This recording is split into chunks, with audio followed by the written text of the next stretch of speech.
구절 말씀입니다. For everything that was written in the past was written to teach us, so that through endurance and the encouragement of the scriptures we might have hope. Romans chapter 15 verse 4. 무엇이든지 전에 기록한 것은 우리에게 교훈을 주려고 한 것이며 성경이 주는 인내와 위로로서 우리로 하여금 소망을 가지게 하려고 한 것입니다. 로마서 15장 4절 말씀. Happy summer, everyone! Are you ready for the summer break and the hot weather? I hope so. For the next couple weeks, we're going to be joined by a new friend. Can I get a warm welcome for... I'm Quacky Quack Quack. Quacky! How did you hear about our little program? Well, my friends Easter Angel and Amy told me all about you guys. This is actually the first time I've done Sunday school. Well, it's a good thing we're starting the season with a review of the Old Testament. That's how the Bible starts. But first, let's pray. Do you know how to pray, Quacky? I'm sorry, I don't. Can the students show me how? We put our hands together, close our eyes, and listen. Right, kids? Dear God, give us lots of wisdom as we explore the Old Testament. Show us new and old things to learn and apply to our everyday lives. I pray in Jesus' name, amen. Amen. We say amen together, right? That's right. Now on with the show. Hi everyone, this is Miss Sunny. So good to see you. Hi, this is Pastor Bay. Good to see you. We need to understand and remember that the Bible is not a bunch of different made-up stories about a bunch of different people. It's real events that make up one big plan. 우리는 성경이 여러 사람에게 관한 여러 가지 지어낸 얘기가 아니라는 것을 이해하고 기억해야 합니다. 그것은 하나의 큰 계획을 구성하는 실제 사건들입니다. Yes, just one big plan. It's God's plan. It all fits together.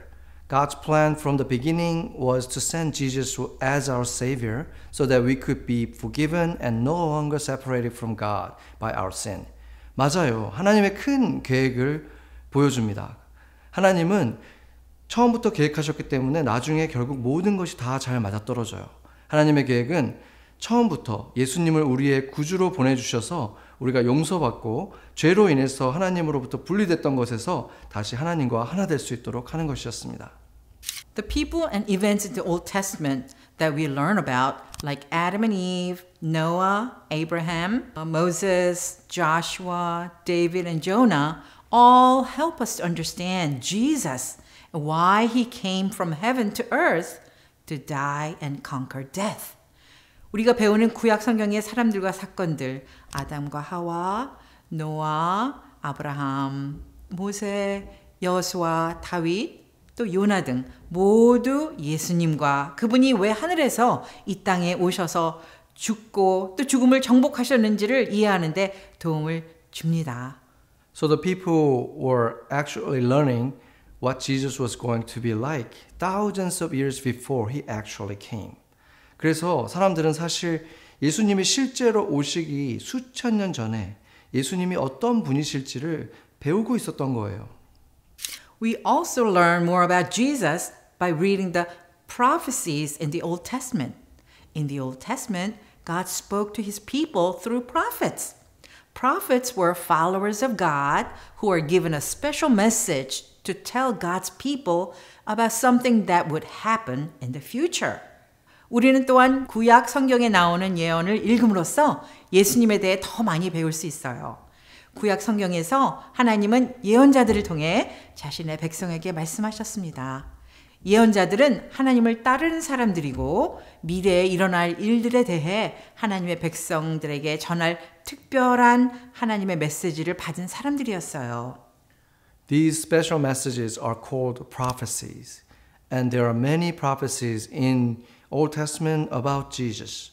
The Old Testament has prophesied about Jesus that were written 400 to 900 years before Jesus was born. That's amazing. 이러한 특별한 메시지를 예언이라고 하는데 구약 성경에는 예수님에 대한 많은 예언들이 있습니다. 심지어 예수님이 태어나기 400년, 500년 전에 예수님에 대한 예언들이 이미 기록되어 있었습니다. 참 놀랍죠? Let's look at a few of the prophecies in the Old Testament that point us to Jesus. 구약 성서에서 예수님을 가리키는 몇 가지 예언을 우리 살펴볼까요? Micah 5:2. But you, Bethlehem Ephrathah, are one of the smallest towns in Judah. But from you will come one who will rule Israel for me. He comes from very old times, from days long ago. 그러나 너 베들레헴 에브라다야, 유다의 수천 마을 중 작을지라도 너에게서 이스라엘을 다스릴 자가 나올 것이다. 그는 오랜 옛날, 아주 먼 옛날로부터 왔다. This prophecy tells us that the ruler, Jesus, will come out of Bethlehem. Where was Jesus born? Bethlehem. The Old Testament was pointing to the people toward Jesus. 이 예언은 통치자, 곧 예수님이 베들레헴에서 나올 것이라고 말합니다. 예수님은 어디에서 태어났을까요? 베들레헴에서 태어났습니다. 맞아요. 구약 성경은 백성들에게 예수님을 가르치고 있었습니다. Zechariah 9:9. Rejoice, people of Jerusalem. Shout for joy, people of Jerusalem. Your king is coming to you. He does what is right, and he saves. He is gentle and riding on a donkey. He is on the colt of a donkey. 기뻐하라 예루살렘의 사람들아, 즐거워하며 외쳐라 예루살렘의 사람들아, 너희 왕이 너희에게 오신다. 그는 옳은 일을 행하며 구원을 가져다 준다. 그는 온유하며 나귀를 타고 오신다. 나귀의 새끼를 타고 오신다. Do you hear anything that reminds you of Jesus in that scripture? It says that the king will ride into Jerusalem on a donkey. When Jesus rode into Jerusalem on what we call Palm Sunday, what was he riding? A donkey's colt. How could the prophets have known that hundreds of years before? It is all part of God's plan. 이 지금 말씀에서 예수님이 떠오르는 장면이 있죠? 왕이 당나귀를 타고 예루살렘으로 입성한다고 나와 있습니다. 우리가 종려주일에 예루살렘으로 예수님이 입성하실 때 무엇을 타고 왔다고 우리가 성경에서 봤죠? 나귀 새끼요. 선지자들이 수백 년 전에 이를 어떻게 할 수 있었을까요? 그 이유는 그 모든 것이 하나님의 계획의 일부였기 때문입니다. Isaiah 53, verse 5 and 6. But he was wounded for the wrong things we did. He was crushed for the evil things we did. The punishment which made us well was given to him.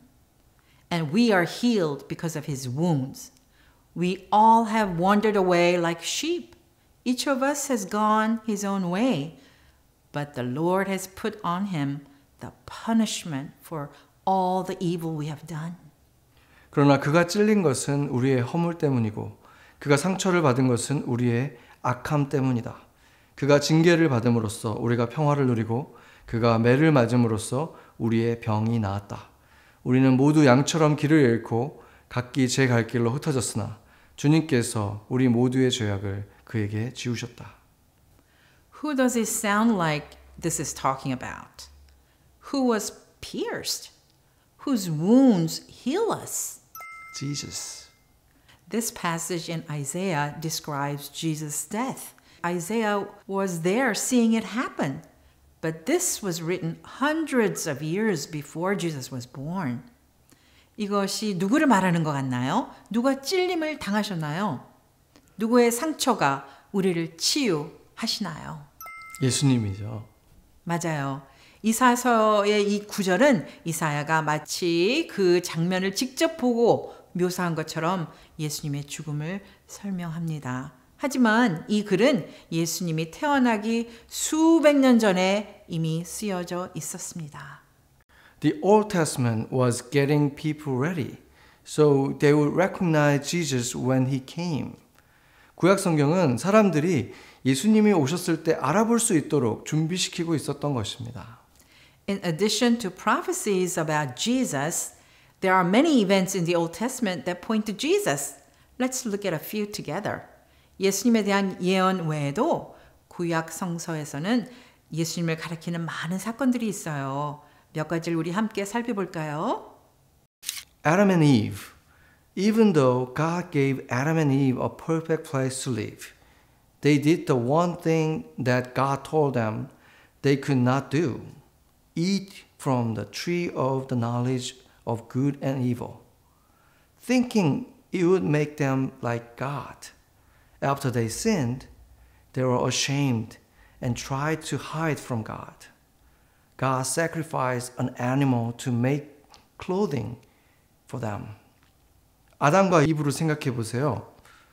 하나님께서 아담과 하와에게 완벽한 삶의 터전을 주셨음에도 불구하고 그들은 하나님처럼 될 수 있다고 생각해서 선과 악을 알게 하는 나무의 실과를 따먹어 버렸습니다. 하나님이 하지 말라고 한 그 한 가지를 행한 것입니다. 그것이 바로 죄였습니다. 그들은 죄를 지은 후에 부끄러워서 하나님으로부터 숨으려고 했습니다.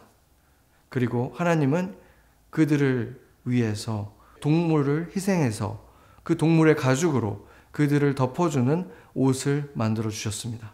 How does this point to Jesus? Jesus was perfect. He never sinned, even though every other person who had lived had sinned. God sacrificed Jesus on the cross to cover our sins once and for all. It was God's plan from the very beginning that Jesus would be sacrificed so that we could be forgiven and no longer separated from God by our sin. 이것이 예수님을 어떻게 가리킬까요? 예수님은 완벽하셨고 다른 모든 사람이 죄를 지었지만 예수님은 단 한 번도 죄를 짓지 않으셨습니다. 하나님은 우리의 죄를 단번에 덮기 위해 예수님을 십자가에서 희생케 하셨습니다. 우리가 죄를 용서받고 더 이상 죄로 인해 하나님과 분리되지 않도록 예수님이 희생제물이 되신 것은 처음부터 하나님의 계획이었어요. Noah and the flood. The ark that God commanded Noah to build was the only way to be saved from the flood. Jesus is the only way that we can be saved from our sin. 노아와 홍수 이야기도 보세요. 하나님께서 노아에게 지으라고 명령하신 방주는 홍수로부터 구원을 받을 수 있는 유일한 방법이었습니다. 예수님만이 우리가 죄에서 구원을 받을 수 있는 유일한 길인 것과 같은 것이죠. Abraham and Isaac. God asked Abraham to sacrifice his only son Isaac. When Abraham was about to place Isaac on the altar as the sacrifice, God provided a ram instead. How does this point to Jesus? 하나님은 아브라함에게 외아들 이삭을 제물로 바치라고 하셨어요. 아브라함이 이삭을 제단에 제물로 바치려고 할 때 하나님은 대신 숫 양을 주셨습니다. 이것이 예수님을 어떻게 가리키나요? God provided Jesus, who we call the Lamb of God, as our sacrifice instead of us having to pay for our own sin.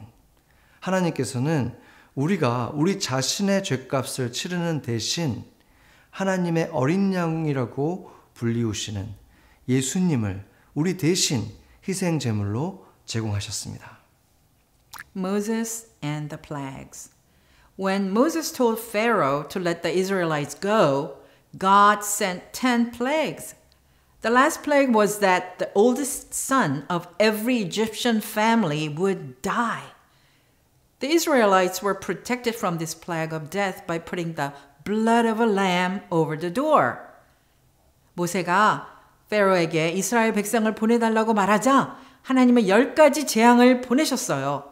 마지막 재앙은 모든 이집트 가정의 큰 아들 장남이 죽는 것이었습니다. 이스라엘 백성들은 어린 양의 피를 문 위에 바름으로써 이 죽음의 재앙으로부터 보호받을 수 있었습니다. This pointed to Jesus. God sent Jesus to die for our sin. The shedding of his blood rescues everyone who believes in him. 이것은 예수님을 가리키죠. 하나님은 우리의 죄를 위해서 예수님을 보내셔서 죽게 하셨습니다. 그분의 피 흘림은 그분을 믿는 모든 사람을 구원하는 것입니다. Hundreds of years before Jesus was born on earth, God was preparing the world through prophecies and events that pointed to our Savior. These prophecies and events help us to trust that Jesus truly is the Savior of the world. 예수님이 이 땅에 태어나시기 수백 년 전부터 하나님께서는 우리의 구세주를 가리키는 예언과 사건을 통해 세상을 준비하셨어요. 이러한 예언과 사건들은 예수님이 진정 이 세상의 구주 되심을 믿도록 도와줍니다. Just like the people living in the Old Testament, we can only see what is happening in our lives right now. We can't see the future. God sees the big picture and He knows everything that is going to happen. His plan is perfect and good. 구약에 살았던 사람들처럼 우리도 지금 우리 삶에서 일어나는 일들만 볼 수 있을 뿐 미래는 볼 수가 없습니다. 그러나 하나님은 큰 그림을 보시고 앞으로 일어날 모든 일들까지 다 알고 계십니다. 그래서 그분의 계획은 완벽하고 선하십니다. We could spend weeks and weeks talking about how the Old Testament prepared the people for Jesus' coming and how it points us to Jesus. 구약 성경이 예수님의 오심을 위해 백성들을 어떻게 준비시키셨는지, 또 구약 성경이 우리에게 어떻게 예수님을 가르치는지에 대한 이야기를 우리는 몇 주 동안이라도 할 수가 있어요. We can read in the Bible about God's big plan to rescue us by sending Jesus to save us from our sin. Because of Jesus, we can be forgiven and no longer separated from God. 우리는 성경에서 계속해서 우리의 죄를 구원하기 위해서 예수님을 보내셨고 우리를 구원하시기 위한 하나님의 계획에 대해서 읽을 수 있습니다. 예수님 덕분에 우리는 용서를 받고 더 이상 하나님과 분리되지 않을 수 있습니다. When we understand God's big plan to rescue us, we can feel confident that Jesus really is the Savior of the world. 우리를 구원하시는 하나님의 큰 계획을 이해하면 우리 예수님이 정말 이 세상의 구주라는 것을 확신할 수 있습니다. Let's pray. 같이 기도하겠습니다. Father God, thank you for giving us the Old Testament in the Bible. Help us to see your big plan to send Jesus as our Savior. Thank you and we love you. 하나님 아버지, 우리에게 구약 성경을 주셔서 감사합니다. 예수님을 우리의 구세주로 보내주신 당신의 큰 계획을 우리가 볼 수 있도록 도와주세요. 감사드리고 사랑합니다. In Jesus' name we pray. Amen. Amen.